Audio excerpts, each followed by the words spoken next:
মিষ্টি কুমড়ার ভর্তা খেতে কিন্তু দারুণ মজা। হ্যালো ভিউয়ার্স, আসসালামু আলাইকুম। আজকে আমি আপনাদের সাথে হাজির হচ্ছি মিষ্টি কুমড়ার ভর্তার রেসিপি নিয়ে।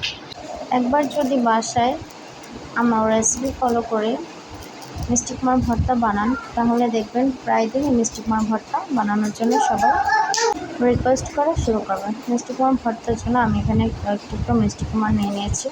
তার ভিতরে মরিচের গুঁড়ো ও স্বাদ মতো লবণ দিয়ে মিষ্টি কুমড়োগুলো ভালো মতো মিক্সড করে নিচ্ছি। মেশানো হয়ে গেলে একটা প্যানে তেল গরম করে মিষ্টি কুমড়োগুলো দিয়ে ঢাকনা দিয়ে ঢেকে একদম মিডিয়াম লো আঁচে ভালো করে ভেজে নিতে হবে। আপনারা তাপমাত্রার দিকে খেয়াল রাখবেন, কারণ মিষ্টি কুমড়োগুলো যদি সিদ্ধ না হয় তাহলে খেতে ভালো লাগবে না। যার জন্য মিষ্টি কুমড়োগুলো মিডিয়াম লো আঁচে ভেজে নেবেন। একটা সাইড ভাজা হয়ে গেলে এই যে আরেকটা সাইড ভেজে নেবেন। আমি এভাবে দুটো সাইডে ভেজে নিয়েছি।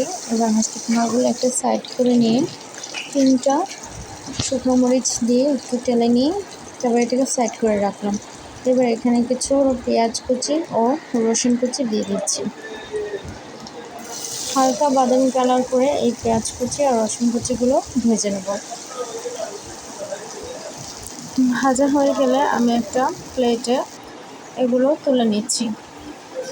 তুলে নিয়ে কিছুটা লবণ দেবো। এখানে বেশি লবণের কোনো প্রয়োজন নেই, কারণ আমরা মিষ্টি কুমড়া যখন ভেজেছিলাম তখন এখানে কিছুটা লবণ ইউজ করেছি, তাই এখানে একদম অল্প পরিমাণে লবণ ইউজ করবেন।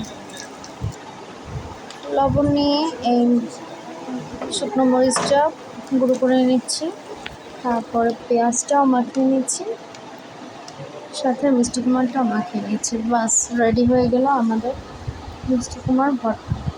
বাসায় যদি আপনারা মিষ্টি কুমড়া এনে থাকেন, তাহলে একবার হলো এই ভর্তাটা আপনারা ট্রাই করবেন, বিশেষ করে যারা ভর্তা পছন্দ করেন। আমার তো বেশ অনেক মজা লেগেছে এই ভর্তাটা। দেখতে যেমন লোভনীয়, খেতে কিন্তু আরও বেশি মজা। আমার ভিডিওটি এত ধৈর্য সহকারে দেখার জন্য আপনাদের সকলকে অসংখ্য ধন্যবাদ।